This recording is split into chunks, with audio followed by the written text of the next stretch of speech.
Selamat pagi pemirsa. Lingkar Pagi edisi Senin 16 Juni 2025 kembali hadir menemani Anda. Beragam berita aktual dari seluruh Nusantara akan kami hadirkan dalam 60 menit ke depan. Bersama saya Riawan Nusatria. Berikut Lingkar Pagi selengkapnya. Di tengah padatnya pemukiman dan geliat kota yang kian metropolitan, sentra ikan asap di Bandar Harjo, Semarang Utara tetap eksis. Pengolahan ikan untuk mangut khas Semarang ini masih menjadi favorit warga hingga kini. Sentra pengasapan ikan di Jalan Lodan Raya, Kelurahan Bandar Harjo, Semarang Utara telah ada sejak puluhan tahun lalu dan masih eksis hingga kini. Meski banyak makanan cepat saji bermunculan, olahan mangut dari ikan manyung asap tetap menjadi favorit warga. Hampir setiap warung makan di Semarang menyediakan menu ini. Sunardi, salah satu pelaku usaha mangut, menyebut bahan dasar mangut berasal dari ikan manyung dan tongkol yang dibersihkan dan dipotong sebelum diasap. Khusus bagian kepala dan perut ikan harus dijemur terlebih dahulu agar kadar air berkurang lalu diasap. Produknya lebih banyak memenuhi kebutuhan lokal kota Semarang, meski sebagian juga dikirim ke luar daerah. Ia juga sempat menghadapi penolakan warga karena asap pengasapan. Namun masalah itu diselesaikan dengan cara tidak beroperasi pada hari Minggu. Udah kira-kira ya 30-an tahun. Saya dulu kan bukan mengasap, nelayan. Nelayan itu kan kalau dapat ikan ya paling 20 kilo, 25 kilo dijual ke pasar kan. Kadang-kadang nggak habis. Sisanya itu diasap lalu dijual mateng asapan. Dulunya begitu. Terus lama-lama seperti nggak bisa melaut, kan itu ada pasar ikan di sini. Ya kita ambil ikan di pasar ikan kayak asap, tapi ya nggak banyak, paling ya 50 kilo, paling ya berapa nggak sampai sekitar dalam dulu ya di rumah saja, mbak di sini. Lama-lama terus ada teman yang punya pikiran kalau di rumah itu kan ganggu lingkungan sendiri di kampung itu, kali kan ada tanah kosong itu terus dibikinnya pindah di sini semua. Ini jadi sentra itu Pak. Harapannya apa? Misal dari pemerintah untuk bagi para pemilik sentra. Kalau harapannya ya pokoknya sini nih aman-aman aja, jangan dipindah-pindah kemana-mana.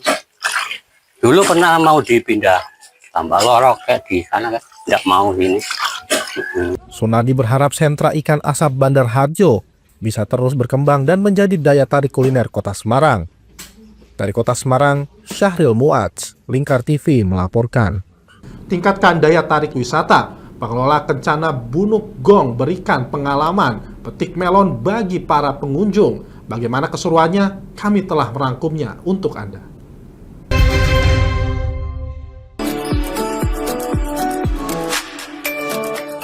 Tak habis ide, pengelola Kencana Bunuk Gong yang berlokasi di Desa Firmi, Kecamatan Telogowungu, membuka agrowisata petik melon untuk meningkatkan daya tarik kunjungan wisatawan. Agrowisata petik melon ini memanfaatkan lahan seluas 30 kali 10 meter dengan menerapkan metode pertanian modern untuk membudidayakan melon premium jenis Super Sweet D165i. Para pengunjung pun bebas memilih dan memetik sendiri melon yang diinginkan. Pengelola wisata petik melon Misbahul Ulum mengatakan bahwa wisata ini untuk memberi edukasi warga sekitar sekaligus menarik kunjungan di Kencana Bunuk Gong. Nah, untuk meramaikan wisata Kencana Bunuk Gong, yang kedua untuk edukasi sebagai edukasi lingkungan sekitar untuk kemajuan desa. 1 kilo 30.000, tapi sementara stok terbatas. Salah satu pengunjung, Dira, yang berasal dari Kecamatan Telogowungu, mengaku mengetahui wisata petik melon dari sosial media. Pada rame Mas kesini. Di medsos juga ya. Penasaran kesini. Terus rasanya gimana tadi? Manis. Dan itu manis ya. Renyah. Ya. Renyah ya. Seger. Seger. Pihaknya menambahkan, selain bisa memilih melon kualitas premium dan memetiknya sendiri, dia bisa bersuah foto sepuasnya. Dari Pati, Mutia Parasti, Lingkar TV melaporkan. Libur akhir pekan tak harus mahal. Di Desa Dukuh Waringin, Kecamatan Dawai, Kabupaten Kudus, ada destinasi wisata air yang tengah viral di media sosial, namanya Kali Cinta. Wisata sungai dengan air segar dari lereng Muria ini mampu menarik ratusan pengunjung setiap minggunya.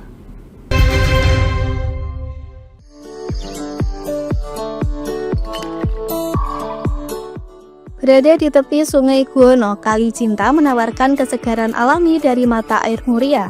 Tanpa tiket masuk, pengunjung hanya perlu membayar parkir Rp2.000 untuk motor dan Rp5.000 untuk mobil. Selain main air dan berendam di atas bebatuan, pengunjung juga membawa ban untuk berenang di sungai yang jernih. Dari Soco Grid. Tahu wisata ini dari mana, Mbak? Dari TikTok. Oh, TikTok. Dari TikTok. Karena viral ya, Mbak? Iya. Gimana Mbak tanggapannya wisata baru di sini, Mbak? Sejuk, menyenangkan, Sejujurnya. seru. Saking serunya ketawa ya Mbak, sampai buat ketawa ya.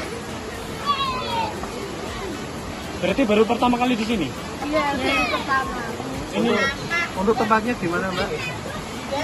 penilaiannya, tanggapannya tempatnya. Banyak penjualnya, rame. Biasanya enak-enak. Enak. Ini bisa buat refreshing ya? Iya, Ini memang dalam rangka liburan atau gimana? ya liburan. Wisata Kali Cinta mulai ramai sejak awal tahun 2025, usai kontennya viral di media sosial. Banyak pengunjung datang bukan hanya dari Kudus, tapi juga dari daerah lain seperti Solo. Liburan. Tahu wisata ini dari mana? Dari mana ya? Dari internet ya. Dari internet. Mas justru yang tahu bapaknya. Instagram. Saya nggak tahu.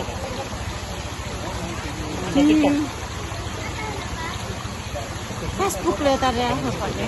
Karena bapaknya nggak main IG, nggak main TikTok, mainnya Facebook. Baru pertama kali di sini? Iya. Tanggapannya gimana itu?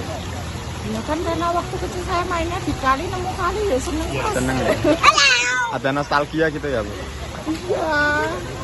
Kan kalau dulu main ke kali, lompat dari batu ke air. Nah kalau sekarang kan nggak ada.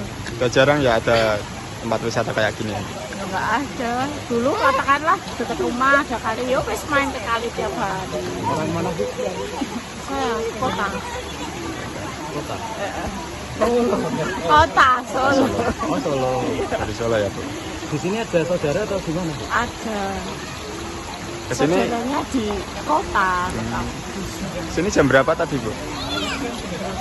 Tadi itu berhenti buat sholat zuhur, terus paling ya sampai sini jam 12 lebih seperempat. Wisata alami Kali Cinta bukan hanya segar di badan, tapi juga segar di kantong. Cocok untuk refreshing di akhir pekan. Dari Kudus, Fatur Rahman, Lingkar TV melaporkan. Pantai Caruban yang terletak di Desa Gedong Mulyo, Kecamatan Lasem, Kabupaten Rembang, menjadi sasaran salah satu wisatawan di Kabupaten Rembang selama liburan ini, di mana saat ini Pantai Caruban mengalami peningkatan jumlah pengunjung yang signifikan. Pantai ini berhasil menarik perhatian wisatawan dari berbagai daerah. Dalam catatan yang dihimpun, jumlah pengunjung di Pantai Caruban mengalami kenaikan sebesar 30% dibandingkan dengan hari-hari biasa. Pada hari biasa, pantai ini dikunjungi 500 orang, namun meningkat menjadi 700 pengunjung pada hari Minggu dan mencapai puncaknya dengan 1.000 pengunjung pada hari Senin kemarin.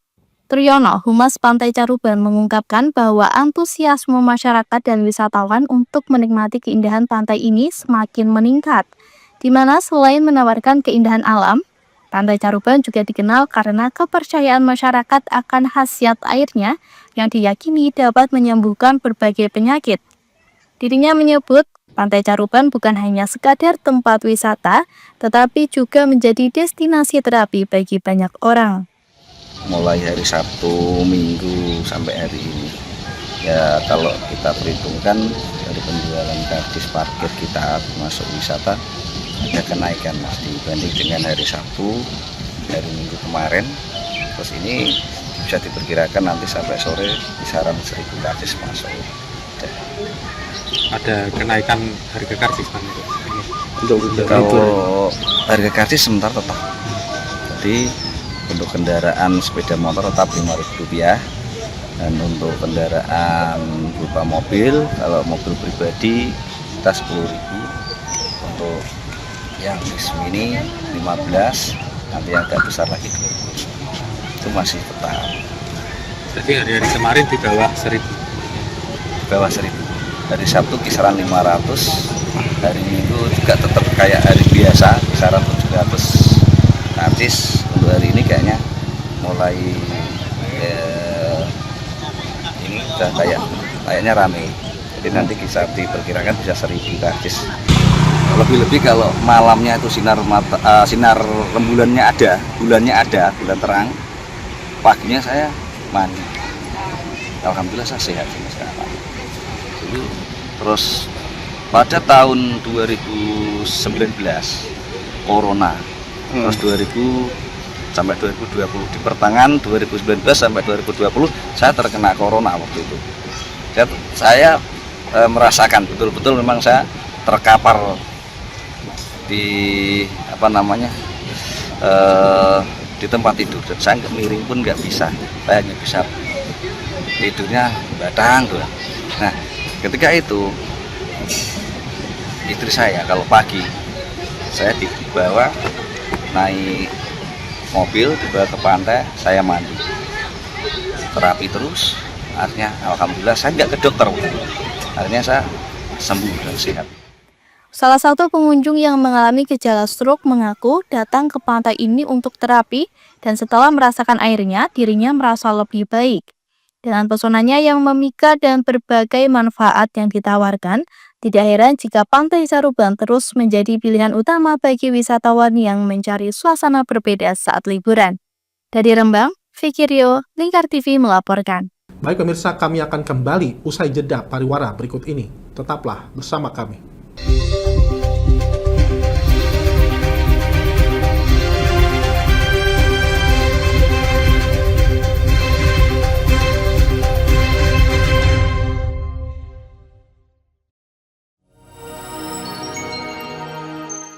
Selain si retinol ini, kalau gitu ngomongin retinol, apa sih dok sebenarnya retinol itu? Bagus sih programnya. Yang saat ini ya kayaknya sudah beberapa tahun yang lalu. Boleh banget nih ditonton setiap hari. Meanwhile,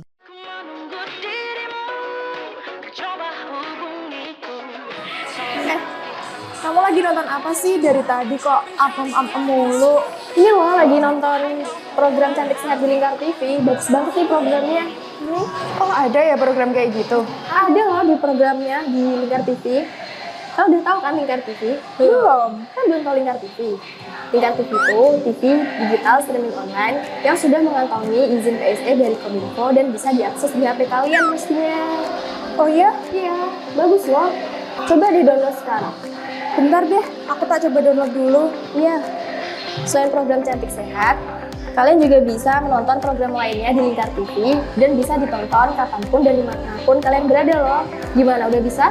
Udah nih, punyaku udah bisa. Punyaku juga udah nih. Wah ya, bagus dong kalau udah download semuanya. Tunggu apa lagi? Sekarang giliran kamu download aplikasi Lingkar TV di Play Store.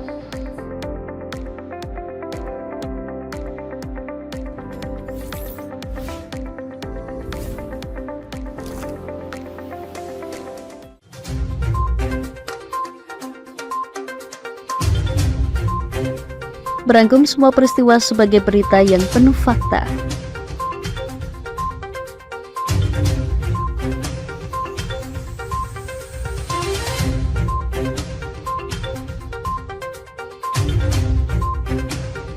Saksikan Jateng hari ini setiap Senin hingga Sabtu hanya di Lingkar TV.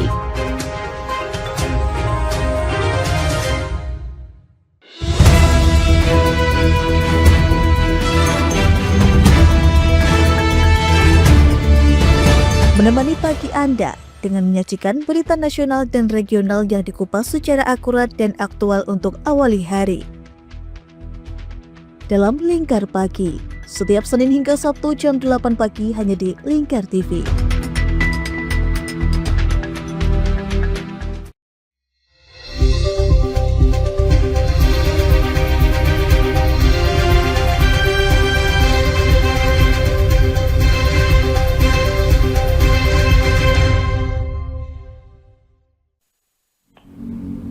Mantan Menteri Pemberdayaan Perempuan dan Perlindungan Anak Bintang Puspayoga melakukan kunjungan kerja ke destinasi wisata Kalikesek, Desa Limbangan, Kabupaten Kendal.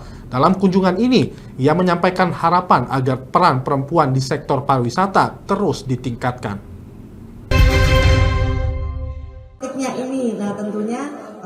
Sektor pariwisata memiliki potensi besar dalam meningkatkan ekonomi masyarakat. Namun hingga kini pelibatan perempuan masih terbatas di ranah UMKM seperti penjualan kuliner dan kerajinan.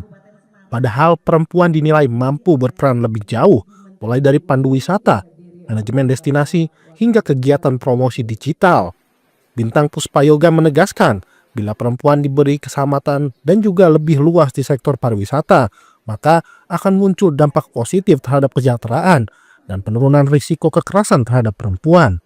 Saja di bidang pemandu wisata dan bidang-bidang yang lainnya, mudah-mudahan itu dapat dilibatkan sehingga kita bisa betul-betul mewujudkan yang namanya perempuan berdaya. Kalau perempuan sudah berdaya, hulunya itu ya kekerasan terhadap perempuan, KDRT baik di rumah tangga, saya yakin itu tidak akan terjadi. Makanya akan menjadi penting di tempat wisata ini perempuan mulai dilibatkan.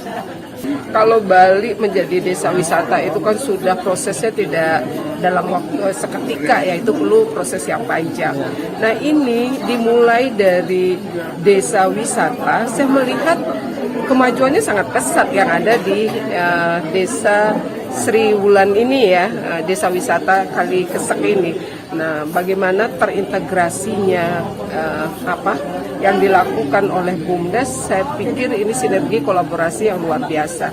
Justru kalau mulai dari tingkat akar rumput sudah tertata, terpola dengan baik desa wisatanya, nah ini akan menjadi yang menjadi harapan untuk bisa menjadi Bali, tidak akan menjadi mimpi gitu ya.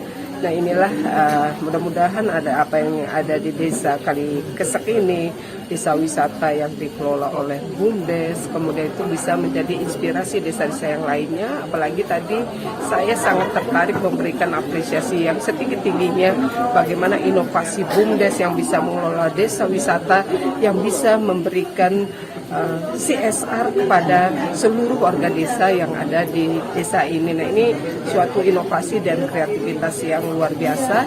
Mudah-mudahan ini bisa menjadi inspirasi tidak hanya di Kabupaten Kendal saja, tapi ini bisa menjadi inspirasi di Siantero Nusantara ini. Bagaimanapun juga kan ini adalah untuk kepentingan masyarakat yang ada di atas.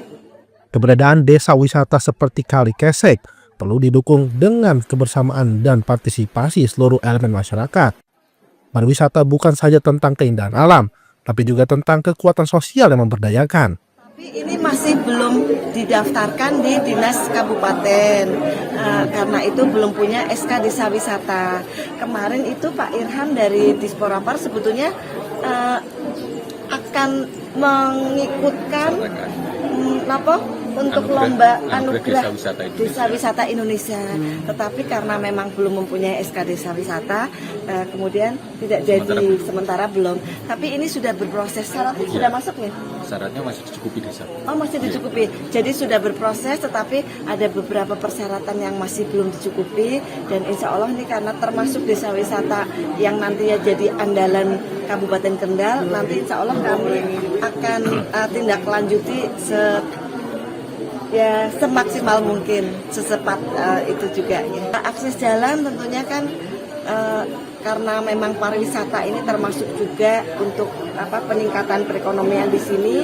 Sebetulnya kami juga tidak hanya di wilayah sini saja, tetapi potensi-potensi yang untuk pariwisatanya itu bisa untuk berkembang, itu kami juga nanti akan berusaha untuk perbaikan infrastruktur yang di sekitar potensi-potensi wisata. Pemerintah daerah Kendal sendiri telah memiliki komitmen membangun infrastruktur di wilayah destinasi wisata. Langkah ini diharapkan dapat mendorong tumbuhnya ekonomi wilayah dan menjadi peluang pemberdayaan perempuan di tingkat lokal.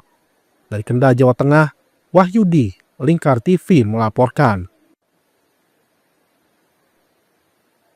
Satreskrim Polrestabes Semarang menetapkan Aditya Dwi Nugraha, warga Kendal, sebagai tersangka pembunuhan terhadap seorang perempuan di sebuah hotel di Jalan Imam Bonjol, Semarang. Korban perempuan asal Jakarta diduga terlibat praktik prostitusi online. Tersangka mengaku nekat membunuh lantaran sakit hati dan tidak puas atas pelayanan korban.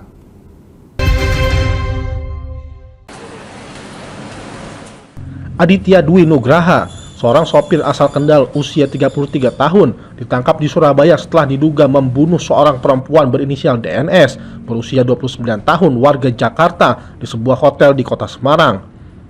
Kasat Reskrim Polrestabes Semarang AKBP Andika Dharmasena menyampaikan bahwa dari hasil pemeriksaan, tersangka merasa kecewa dengan pelayanan korban yang diduga terlibat prostitusi online. Tersangka kemudian membekap korban menggunakan bantal, mencekik, memukul perut, serta menindih tubuh korban hingga korban meninggal dunia di tempat. Kemudian resapan darah pada tubuh dan otot dalam bagian leher, tulang pangkal leher, kemudian kekerasan benda tubuh pada perut, sehingga korban sulit bernapas, sehingga terjadi pelebaran pembuluh darah pada otak dan korban mati lemas. Adapun di sini setelah kita melakukan serangkaian penyelidikan berdasarkan dari CCTV yang ada di hotel, salah satu hotel yang di TKP-nya, ini didapatkan bahwa ada satu laki-laki yang berhubungan atau komunikasi dengan korban di dalam kamar, yaitu di dalam kamar tersebut, sehingga cukup diduga kuat bahwa orang ini adalah pelakunya. Sehingga kita melakukan pemeriksaan saksi, termasuk 2 orang yang mengantarkan korban ke rumah sakit, kemudian kita berhasil amankan dan kita lakukan pemeriksaan secara mendalam, sehingga kita mendapatkan petunjuk bahwa laki-laki ini adalah pelakunya. Sehingga untuk tersangka sendiri dengan inisial ADN ini kita tangkap pada hari Selasa tanggal 10 Juni 2025 sekitar pukul 3.30 di pergudangan Margomulyo Permai, Tandes, Surabaya. Polisi menyita sejumlah barang bukti, termasuk pakaian korban, 1 unit flash disk berisi rekaman CCTV, uang tunai sebesar Rp600.000, 1 unit sepeda motor, dan 1 unit ponsel. Tersangka dijerat pasal 338 KUHP tentang pembunuhan dengan ancaman hukuman 15 tahun penjara. Kasus ini terungkap setelah jenazah korban diantar oleh 2 orang pria ke RSUP Dr. Karyadi pada Senin 9 Juni lalu. Jenazah yang sedang diperiksa di ruang IGD diturunkan begitu saja oleh kedua pria tersebut, yang kemudian langsung pergi dan menimbulkan kecurigaan dokter hingga akhirnya dilaporkan ke polisi. Dari kota Semarang, Syahril Muadz, Lingkar TV melaporkan.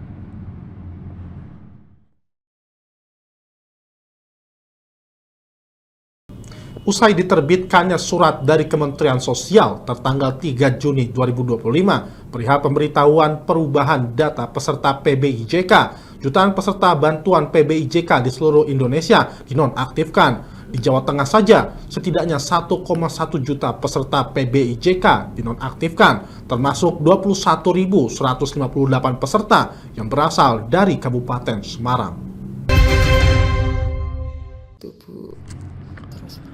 Menanggapi dinonaktifkannya peserta PBIJK terhitung mulai Mei 2025, pemerintah Kabupaten Semarang melalui Dinas Sosial melakukan berbagai upaya untuk mereaktivasi peserta yang terdampak agar tetap bisa mendapatkan bantuan jaminan kesehatan sebagai kebutuhan dasar masyarakat Kabupaten Semarang.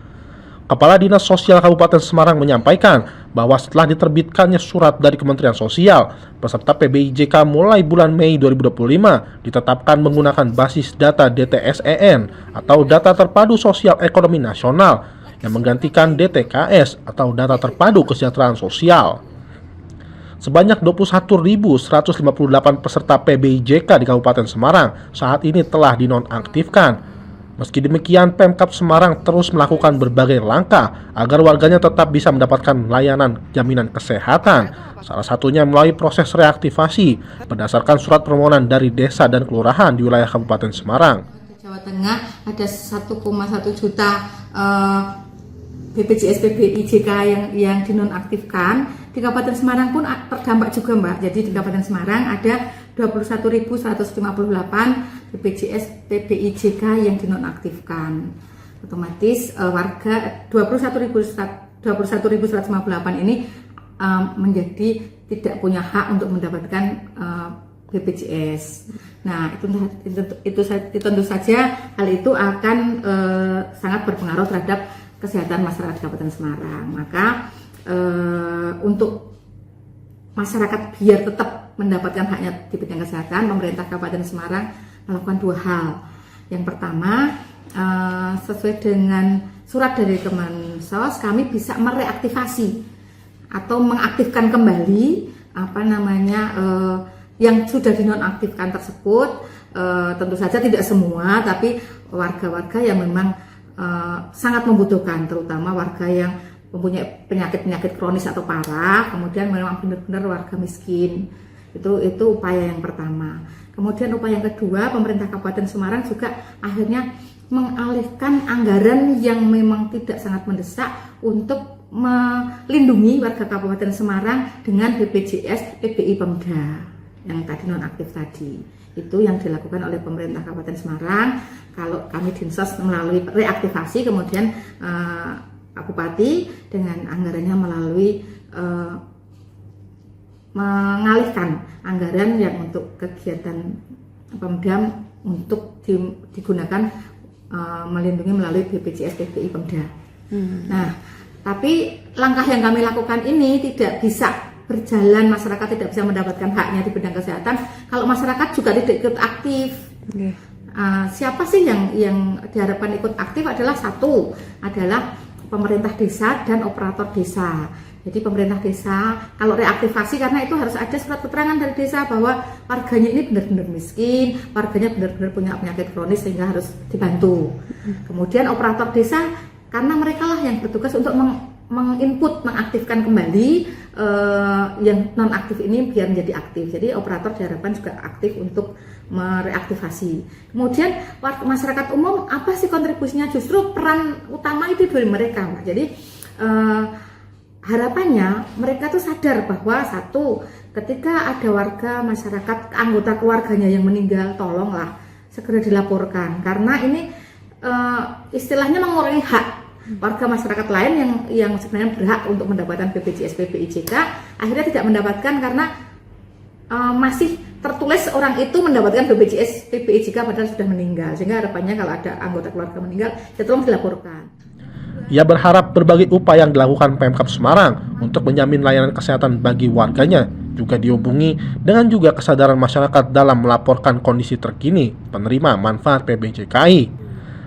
Misalnya apabila ada peserta yang telah meninggal dunia, dapat segera dilaporkan agar data tetap akurat dan terkini. Dari Kabupaten Semarang, Hesti Maniar, Lingkar TV melaporkan.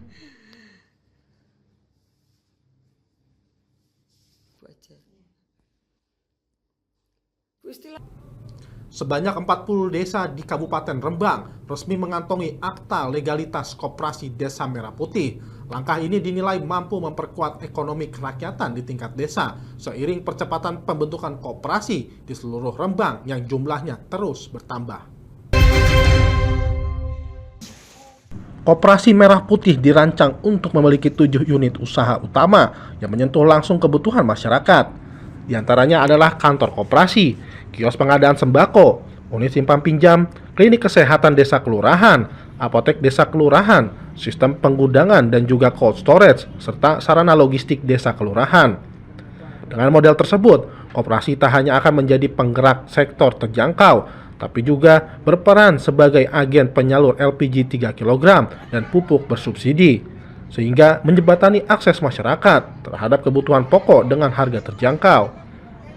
Kepala Dinas Perdagangan Koperasi dan UKM Kabupaten Rembang, M. Mahfudz, menyampaikan bahwa ratusan desa lainnya masih dalam proses pengurusan legalitas melalui notaris pembuat akta koperasi. Dengan target seluruh desa di Rembang sudah memiliki akta pendirian koperasi paling lambat 24 Juni 2025. Setelah legalitas selesai, fokus akan berpindah ke penguatan SDM dan penentuan usaha unggulan sesuai potensi masing-masing desa. Belum, nanti kan kita legalitas dulu. Legalitasnya sudah muncul, baru kemudian nanti penguatan kapasitas, kemudian pengurus akan menajamkan bisnis yang akan diprioritaskan, baru kemudian kebutuhan apa yang dibutuhkan oleh masing-masing koperasi diajukan ke bank kreatif lah ya.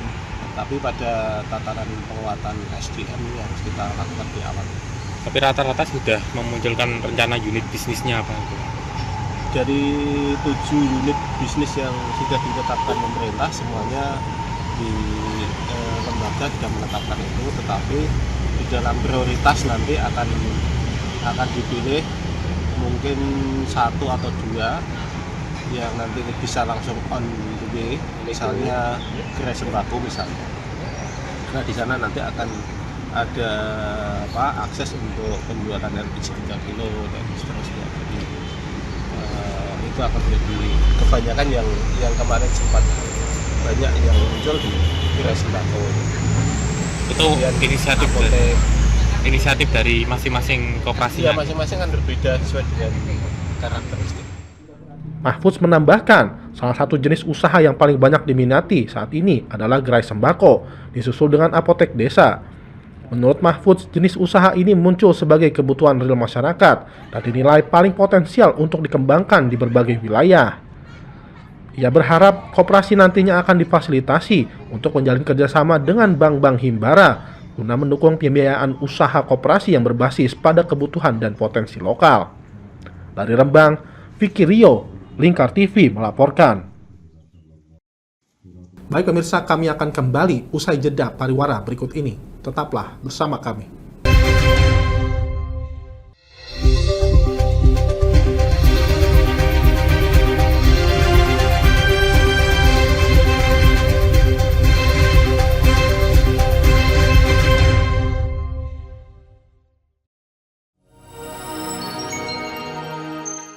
Selain si retinol ini, kalau gitu ngomongin retinol, apa sih dok sebenarnya retinol itu? Bagus nih programnya. Yang saat ini ya kayaknya sudah beberapa tahun yang Wah, boleh banget nih ditonton setiap hari. Meanwhile,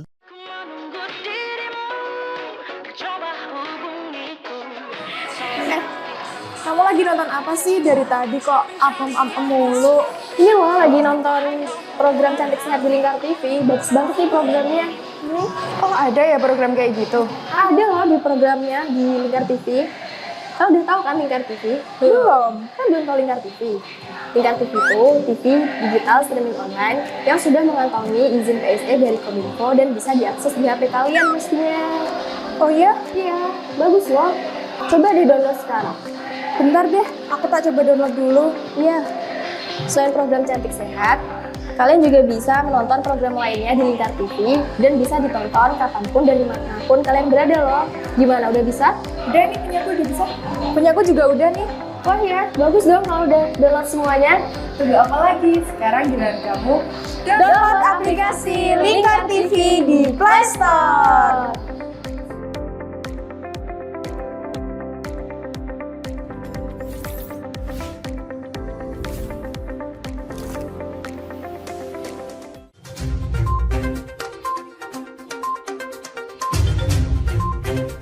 Merangkum semua peristiwa sebagai berita yang penuh fakta.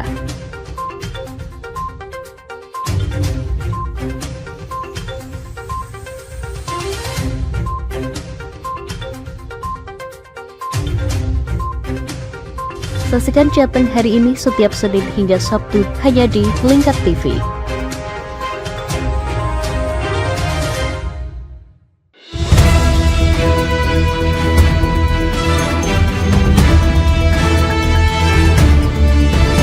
Menemani pagi Anda dengan menyajikan berita nasional dan regional yang dikupas secara akurat dan aktual untuk awali hari.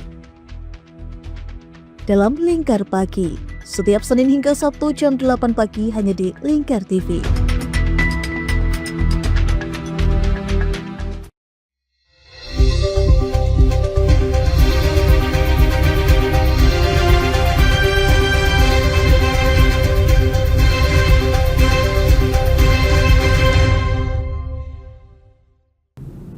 Meningkatnya erupsi Gunung Raung dalam 3 hari terakhir mendorong BPBD Jember meningkatkan koordinasi dengan Pusat Vulkanologi dan Mitigasi Bencana Geologi atau PVMBG di Banyuwangi. Langkah ini untuk merumuskan antisipasi dan mitigasi bencana akibat aktivitas vulkanik yang terus berulang.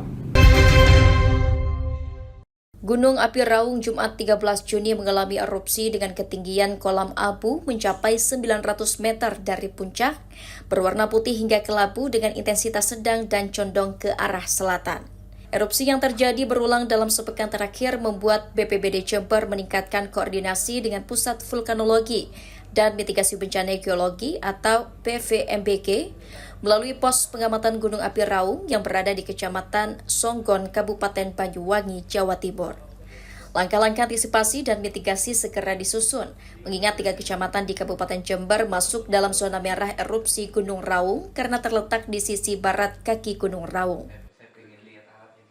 Langkah-langkah yang kami ambil dari BPBD Kabupaten Jember, jadi sejak hari Minggu kemarin kami sudah berkoordinasi dengan pos-pos pantau relawan kami dan Destana di sana sebagai jalur koordinasi kami dengan mereka. Meskipun terus mengalami peningkatan aktivitas vulkanik, status Gunung Raung masih waspada. Masyarakat diimbau tidak melakukan aktivitas di radius 3 km dari puncak gunung. Dari Banyuwangi, Jawa Timur, Hamka Agung, Kantor Berita Antara mewartakan. Indo Defense Expo 2025 yang digelar pada 11 sampai 14 Juni 2025 turut menghadirkan perwakilan berbagai negara di bidang pertahanan. Salah satunya Wakil Komandan Komando Pasukan PBB dari Angkatan Darat Kanada, Letjen Derek Macaulay, yang membagi pendapatnya terkait gelaran tersebut, serta masa depan kerjasama di bidang pertahanan antara Kanada dengan Indonesia. Indo Defense Expo 2025 yang digelar pada 11 sampai 14 Juni 2025 turut menghadirkan perwakilan berbagai negara di bidang pertahanan. Salah satunya Wakil Komandan Komando Pasukan PBB dari Angkatan Darat Kanada, Letjen Derek Macaulay. Ditemui Antara, Letjen Derek Macaulay membagi pendapatnya terkait pameran teknologi pertahanan Indonesia itu, juga potensi kerjasama Indonesia dengan Kanada yang memiliki kesamaan karakteristik sebagai negara dengan banyak pulau.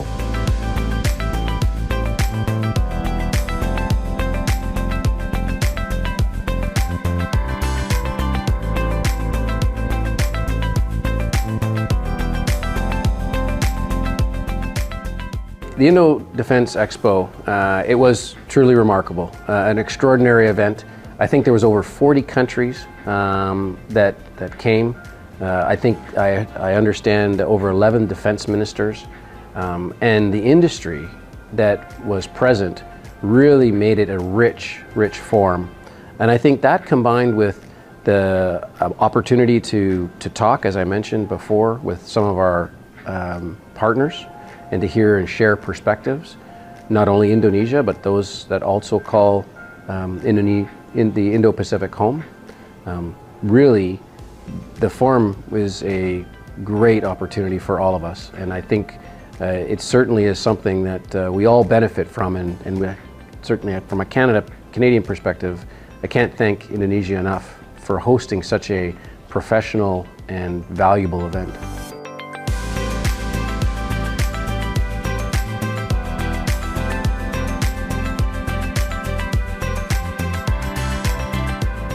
So I think, first of all, it's important to remember that Indonesia and Canada have had a relationship, and this is not necessarily new. What is new is the fact that Canada launched its Indo-Pacific strategy, as I mentioned, 3 years ago. And that really provides us a roadmap to look at opportunities along different lines of effort, from diplomatic to economic to military. And so what really, I believe, is changed in our relationship is that we're able to better understand potential opportunities and to explore those opportunities to be mutually beneficial. There is a lot that Canada can learn from Indonesia, and hopefully there's some things that we can also provide Indonesia. But Indonesia is a very important part of this region, and its strategic location only increases its value and is important for Canada.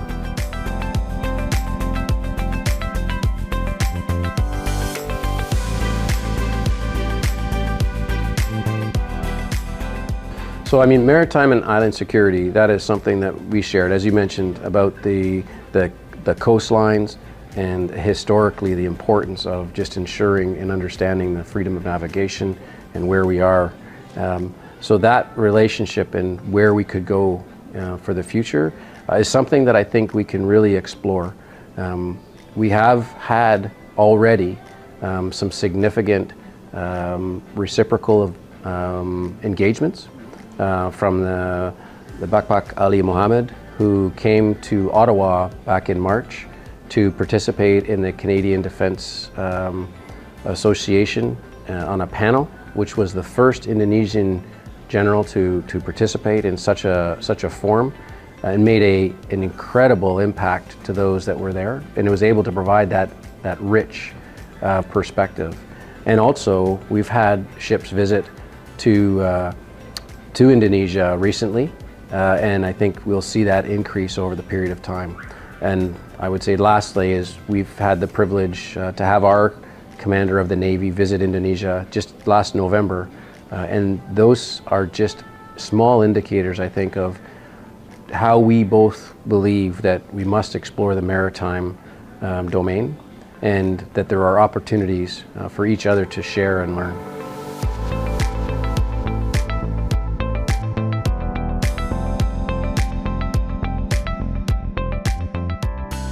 So I think there certainly is great commitment and opportunity.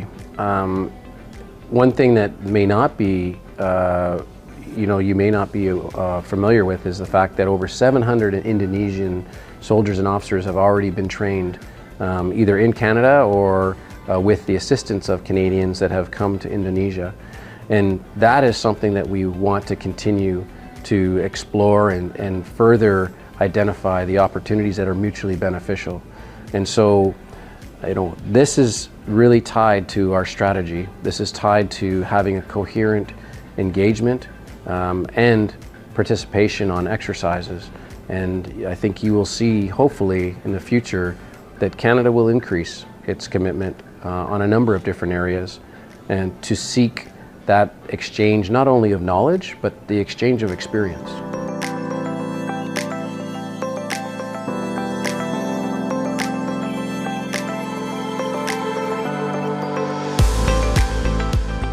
Well, I think, as we all know, we live in a global security structure right now that is very dangerous, and that there is a lot of countries that are looking to increase defense spending. Canada just this week announced a $9.3 billion increase to its defense spending. That is just for this fiscal year. So this is in the next 7 months.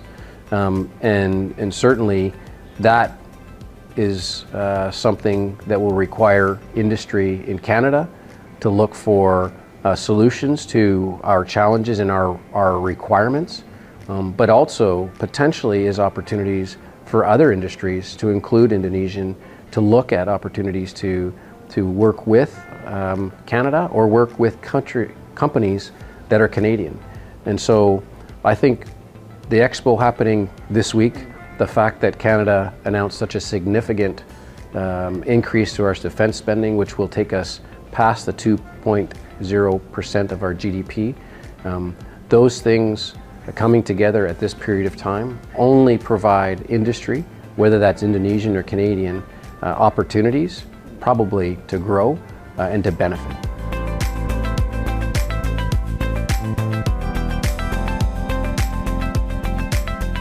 Yeah, certainly. I mean, as a military man, I don't want to talk for industry, but I mean, I think there is opportunity for industry. I think the expo here shows countries, and certainly shows Indonesia, that companies work together.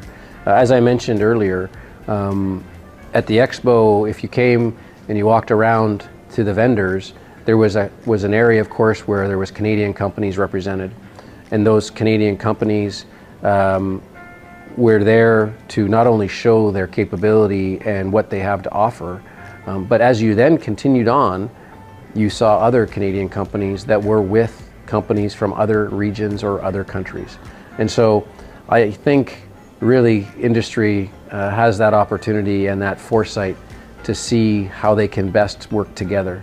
But certainly, I'm certain that the future and the current environment requires us all to work together. And I think that's what's so important about the relationship with Indonesia, is that I think we both understand that we can mutually benefit from a future that includes a cooperation and an understanding and partnerships. Bali United Basketball harus menelan kekalahan telak 74-104 dari tuan rumah Satria Muda Pertamina dalam pertandingan Indonesian Basketball League di Britama Arena Jakarta pada Jumat 13 Juni lalu. Satria Muda mendominasi pertandingan sejak kuarter pertama dan terus memperlebar jarak skor hingga akhir laga. Bali United Basketball harus menelan kekalahan telak 74-104 dari tuan rumah Satria Muda Pertamina dalam pertandingan Indonesian Basketball League IBL di Britama Arena Jakarta Jumat 13 Juni. Sejak awal Satria Muda yang berjersey kuning selalu bermain agresif dan memimpin pertandingan. Meski demikian, jarak skor keduanya tak terlalu jauh hingga akhir permainan di kuarter kedua, yakni hanya 44 melawan 47 untuk keunggulan Satria Muda. Sayangnya tim tamu asuhan I Gusti Rustawijaya tak kunjung bisa memangkas selisih skor karena kesulitan mengantisipasi tembakan pemain Satria Muda. Di sistem mereka kita coba berusaha untuk menahan, tapi mereka emang lagi bagus saja hari ini 3 poinnya. Kita kalah di sana. Di kuarter kedua kita bisa ngimbangin karena kita bisa menang di rebound, tapi di kuarter sisa 2 kuarter terakhir kita emang lose, gak fokus, jadi mereka ambil alih pada game hari ini. Sementara itu dengan kedatangan 3 pemain baru yang masih beradaptasi, yakni Amine Noah, Artem Postovi, dan Shannon Evans, pelatih Satria Muda Yobel Sondag mengatakan cukup senang dengan kemenangan yang didapat. PR-nya masih banyak pastinya, cuman saya cukup happy dengan komplitnya tim kami. Pemain sangat bagus, semoga cepat dan waktunya untuk mengejar chemistry seminggu ke depan sih.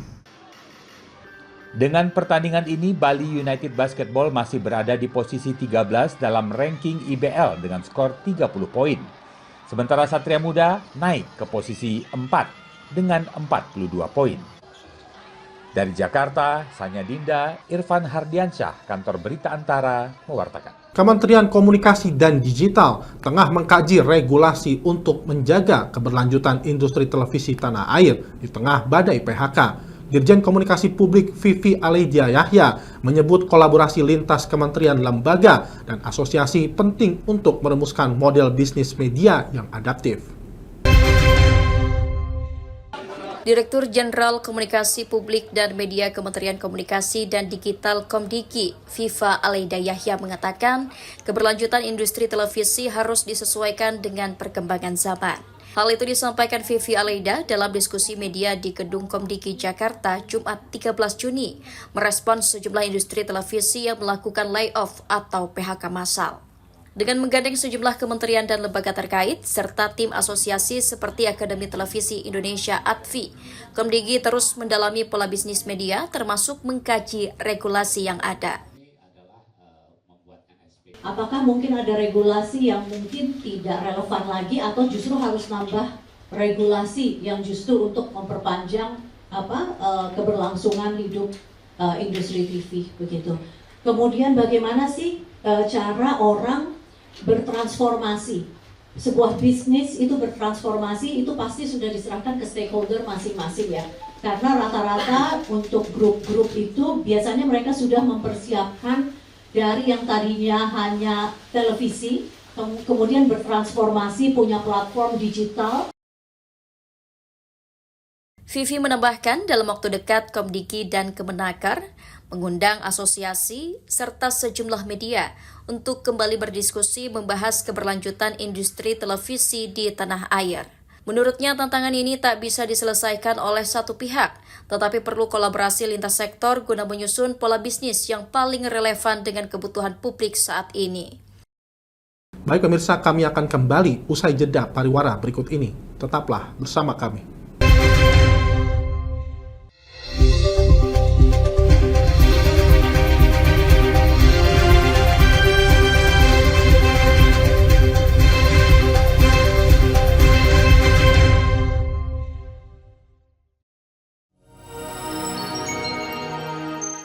Selain si retinol ini, coach itu ngomongin retinol apa sih dok sebenarnya retinol itu?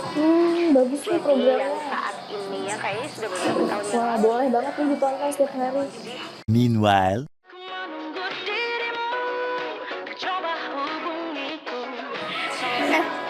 Kamu lagi nonton apa sih dari tadi kok apem-apem mulu? Ini loh lagi nonton program Cantik Sehat di Lingkar TV. Bagus banget nih programnya. Oh ada ya program kayak gitu? Ada loh di programnya di Lingkar TV. Kamu udah tahu kan Lingkar TV? Belum. Kan belum tahu Lingkar TV. Lingkar TV itu TV digital streaming online yang sudah mengantongi izin PSE dari Kominfo dan bisa diakses di HP kalian mestinya. Oh iya? Iya, bagus loh. Coba di-download sekarang. Bentar deh, aku tak coba download dulu. Iya. Selain program Cantik Sehat, kalian juga bisa menonton program lainnya di Lingkar TV dan bisa ditonton kapanpun dan dimanapun kalian berada loh. Gimana, udah bisa? Udah nih, punyaku udah bisa. Punyaku juga udah nih. Wah ya, bagus dong kalau udah download semuanya. Tunggu apa lagi? Sekarang giliran kamu download aplikasi Lingkar TV di Play Store.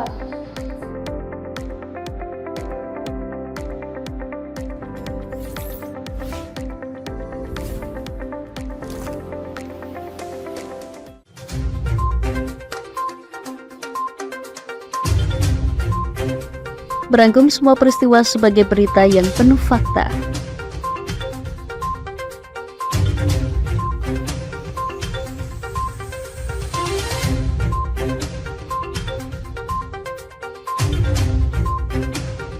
Saksikan Jateng hari ini setiap Senin hingga Sabtu hanya di Lingkar TV.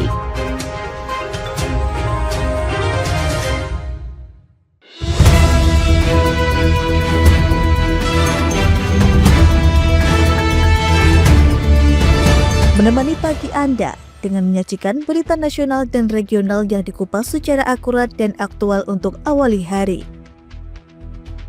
Dalam Lingkar Pagi, setiap Senin hingga Sabtu jam 8 pagi hanya di Lingkar TV.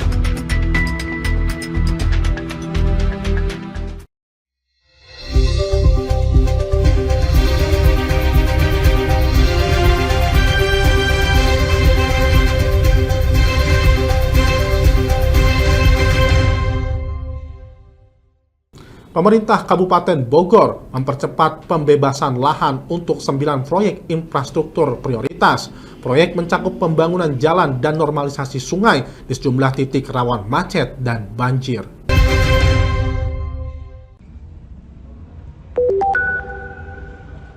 Pemerintah Kabupaten Bogor melakukan percepatan pembahasan lahan untuk pelaksanaan 9 proyek infrastruktur strategis yang menyasar pembangunan jalan dan normalisasi sungai.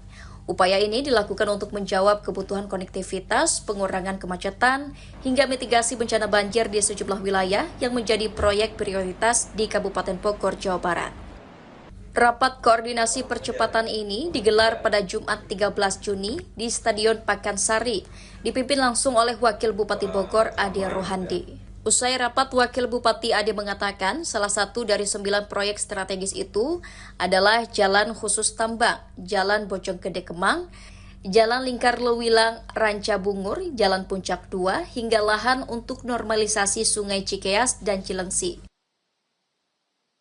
Kami inventarisasi dulu masalah jalan tol tambang, masalahnya di lapangan apa saja, itu tanahnya menyangkut dengan siapa, PT mana yang bisa hibah, mana yang nanti bisa dibebaskan ke depan, karena kita juga anggaran kan Walaupun kemarin dilakukan efisiensi, cukup terbatas. Dan ini kan bagian dari perencanaan agar dimasukkan dalam RPJMD nanti. Menurut Ade, percepatan pengadaan lahan dilakukan melalui 3 skema, yaitu pembebasan menggunakan APBD, kerjasama lintas instansi, serta hibah dari pihak swasta. Pembebasan lahan akan diselesaikan di tahun ini sehingga pengerjaan pembangunan bisa dimulai di tahun 2026. Sejak awal Mei 2025, pemerintah Kota Palangkaraya bersama Badan Narkotika Nasional menggelar tes urin di 30 organisasi perangkat daerah lingkup pemerintah Kota Palangkaraya. Pada kegiatan ini didapati 1 ASN positif narkoba, sehingga dari hasil tes keseluruhan sebanyak 18 orang ASN dinyatakan positif menggunakan narkoba.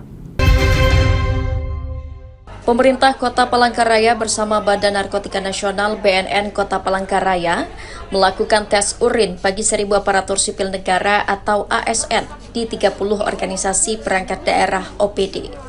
Dari kegiatan yang digelar sejak awal Mei lalu, sebanyak 18 ASN dinyatakan positif sebagai pengguna narkoba.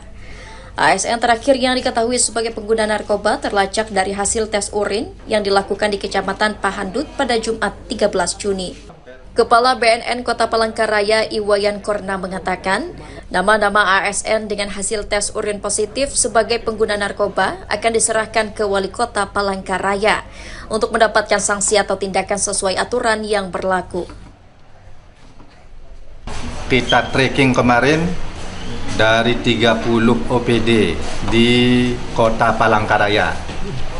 1.000 alat. Ini bantuan dari pemerintah Kota Palangkaraya. Ada 17 yang kena positif.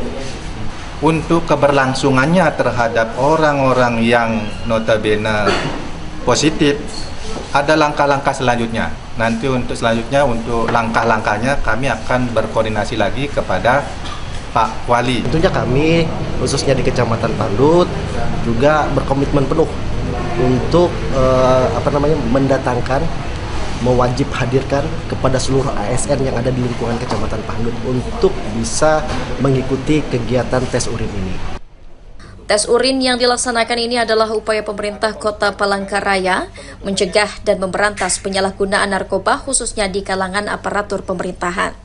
Tindakan tegas berupa sanksi harus dilakukan agar seluruh ASN bersih dan bebas dari zat adiktif yang dapat mengganggu kinerja dan pelayanan kepada publik.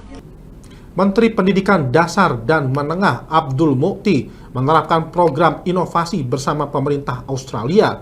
Program ini bertujuan untuk menciptakan pembelajaran berkualitas di tingkat dasar di wilayah Ibu Kota Nusantara atau IKN. Upaya peningkatan kualitas pendidikan di Ibu Kota Nusantara IKN selain dilakukan dengan revitalisasi gedung-gedung sekolah, juga melalui penerapan metode pembelajaran yang inovatif. Saat meresmikan Sekolah Dasar Negeri 020 Sepaku IKN, Kalimantan Timur pada Jumat 13 Juni, Menteri Pendidikan Dasar dan Menengah Abdul Mukti menekankan proses belajar yang bermutu bagi sekolah dasar di IKN.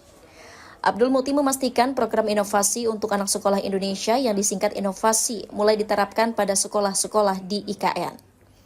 Program yang merupakan wujud kemitraan bilateral dengan Australia tersebut menjadi terobosan dalam upaya mengembangkan sumber daya manusia melalui pendidikan dasar. Penerapan metode inovasi menyasar 132 sekolah tingkat SD di wilayah IKN, dimulai dengan peningkatan kapasitas para guru. Semua ilmu itu tidak dapat dilepaskan dari kemampuan dasar membaca, menulis, dan kemampuan berhitung. Kemudian nilai-nilai karakter utama itu kami tanamkan dari awal dengan pendekatan joyful learning atau pembelajaran yang menyenangkan melalui penciptaan lagu-lagu dan berbagai macam alat peraga edukatif yang dengan itu anak-anak semakin belajar dengan penuh keceriaan. Kita tidak hanya membangun fisik saja, apalagi tidak hanya di KIPP saja, tapi kita juga harus memperhatikan kawasan lainnya, di sekitarnya. Kita meningkatkan mutu pendidikan di kawasan mitra IKN. Ada 132 sekolah yang ditingkatkan literasi, kemudian nanti numerasinya dan karakter anak didiknya. Sementara itu, revitalisasi SD Negeri 020 Sepaku dilaksanakan sejak 2023 menjadi salah satu transformasi pendidikan di IKN untuk menghadirkan fasilitas pendidikan yang berkualitas internasional. Gubernur Aceh Muzakir Manaf menolak duduk bersama Gubernur Sumatera Utara Bobi Nasution terkait sengketa 4 pulau di Kabupaten Aceh Singkil. Pemerintah Aceh bersama DPR dan DPD RI akan bertemu Menteri Dalam Negeri Tito Karnavian untuk menyerahkan bukti kepemilikan dan surat keberatan resmi. Gubernur Aceh Muzakir Manaf menolak duduk bersama Gubernur Sumatera Utara Bobi Afif Nasution untuk membahas lebih lanjut terkait sengketa 4 pulau di Kabupaten Aceh Singkil yang dimasukkan ke dalam wilayah administrasi Sumatera Utara oleh Kementerian Dalam Negeri. Penolakan tersebut disampaikan Gubernur Aceh usai menggelar pertemuan dengan sejumlah anggota Dewan Perwakilan Rakyat dan Dewan Perwakilan Daerah Republik Indonesia asal Aceh di Pendopo Gubernur Aceh, Jumat malam 13 Juni. Pada pertemuan tersebut disepakati bahwa pemerintah Provinsi Aceh bersama anggota DPR dan DPD RI asal Aceh akan menemui Menteri Dalam Negeri Tito Karnavian untuk menyerahkan bukti kepemilikan 4 pulau itu pada Rabu 18 Juni pekan depan. Pemprov Aceh juga akan memberikan lampiran keberatan perpindahan kepemilikan pulau tersebut. Macam mana kita duduk bersama, itu ke hak kita. Kepunyaan kita, milik kita. Wajib dikomunikasi. Wajib kita pertahankan, itu saja. Poin-poin keberatan yang akan kita sampaikan ke Mendagri, Pak? Ya, poinnya sepertinya kita yang pertama itu hak kita. Bukti dan data hak kita. Ya. Kemudian secara histori itu hak kita. Secara hak kita. Apalagi secara penduduk hak kita. Secara geografi juga hak kita. Sudah seperti itu. Itu saja kita pertahankan. Muzakir Manaf bersikeras Pulau Lipan, Pulau Panjang, Pulau Mangkir Ketek, dan Pulau Mangkir Gadang yang kini masuk dalam wilayah administrasi Sumatera Utara berdasarkan putusan Mendagri pada April lalu harus dikembalikan ke Provinsi Aceh. Berbagai upaya akan ditempuh pemerintah Provinsi Aceh termasuk mengirim surat kepada Presiden Prabowo. Dari Banda Aceh, Aprizal Rahmat, Kantor Berita Antara mewartakan. Baik pemirsa, Lingkar Pagi berakhir sampai di sini. Jangan lupa saksikan Lingkar Siang setiap hari Senin hingga Sabtu pukul 1 siang waktu Indonesia Barat hanya di Lingkar TV. Saya Riawan Nusatria, mewakili seluruh kerabat kerja yang bertugas pamit undur diri. Selamat pagi dan selamat beraktivitas.